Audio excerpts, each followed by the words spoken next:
that straight money, straight money.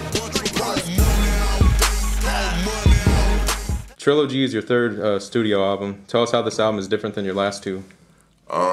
You know, the first album we went in, we didn't really know what it was we were doing. You know what I'm saying? It was my first solo album, and we were just kind of going at it, you know, the best way we knew how. It just so happened that we ended up making an incredible album. At the end of the day, you know, we had a lot of people come out and contribute production-wise, you know, feature-wise, and really helped to make an incredible album. I think with 2Trill, as good an effort as we put forward, I think a lot of us, you know what I'm saying, from myself, you know, engineering side, production side, even to the feature side, a lot of us was still kind of, you know, somewhat still in shock behind Pimp's passing, and, you know, trying to put something together where we really weren't in a proper state of mind to be putting the music together. You know what I'm saying? And I feel like in certain aspects, as good an album as 2Trill was, I think it still suffered in some parts because of that. So Trilogy is kind of, you know, a refreshed and reborn, you know what I'm saying, Bun B, in terms of just, you know, my rejuvenation and my intensity and my concern for the game, and, you know, really making sure that I stand tall on what the fuck me and Pimp, you know, built up. Would you say this is one of the hardest albums you've worked on?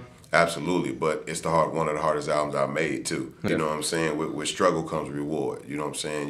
You can't appreciate nothing if you've never been through nothing. And I think I'm one of the people that you can honestly say has been through almost anything you could think of, man, and I still came out better for it. You know, I don't sit around and cry and complain about shit. Everything happens for a reason, and in spite of how fucked up shit may look, God is still been good to me, and I'm still here, man, and the people still got my back, and we still getting Trill, man. One of my favorite tracks from the album is the one featuring Tupac and Pimp C. Tell us how that track was put together.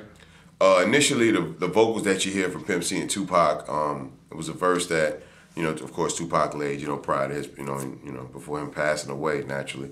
In the mid-'90s, you know, Pimp's verse is something that he and I recorded for a a Tupac tribute album that was due to come out a couple of years ago. Actually came out, but our song didn't make the album, and the song ended up going in the archives. And I think Lloyd was doing some music with Edie and the estate, and the song came up, and he was like, "Yo, I just found this song with y'all and Pac on it." You know what I'm saying?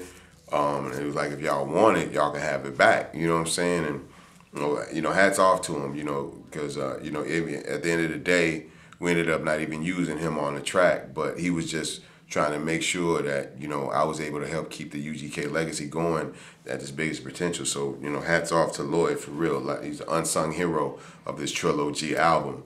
And when we got the music back, you know, we was like, okay, we could probably use a better track. Steve Belo, of course, has been making incredible music on his album, and he with this album, this song in particular, he really outdid himself. You know what I'm saying? I came in, you know what I'm saying, with a fresher, newer verse, you know what I'm saying, to tie it all in. You know, with the song talking about women, I wanted to make sure that the person we had featured singing was somebody that, you know, really had a real connection with women. And I think, you know, you'd be hard pressed to find somebody other than Trey Songz that's got the bloodline to the women right now. And I think the rest is history. You mentioned that Steve Belo had the production on the track.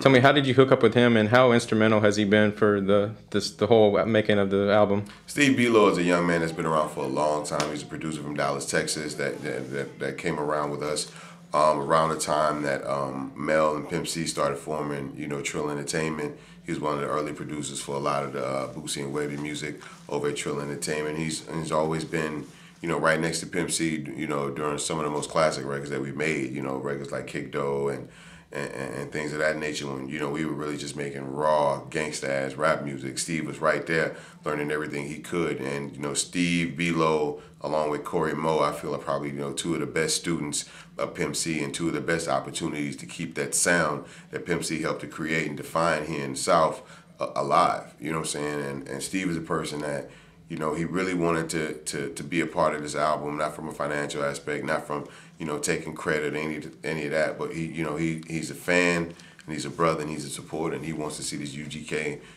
Trill movement alive. And he gave me everything he could every day he came in here. He tried to give me something new, something different, and, you know, and something that the people would love. And I think he hit it on the nose every time. Another standout track on the album is "Counting Money" featuring Gucci Mane, Yo Gotti. Tell us how did the features come about with that album? I mean, with that song. I think it was just kind of a no-brainer. You know what I'm saying? I think there's a couple of more features. OJ's laid a verse on that for that song as well that we're saving for the remix. Another person laid a verse, but I can't talk about that for the remix. But it's just a song that, you know, I think it was a no-brainer counting money all day. When there's people you think about that's really out there getting money as far as the streets and rap scene is concerned.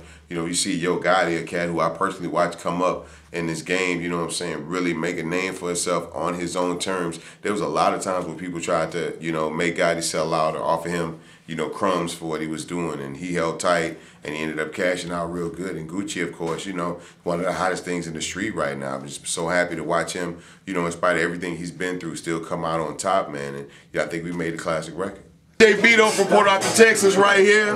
This was the first Count Money All Day was the first song that we recorded for this album, and that was the tone that set us off. We started in the hood, straight off top from a Port Arthur state of mind, baby, and we came out trilling a motherfucker. Already, Thanks, Belo, baby.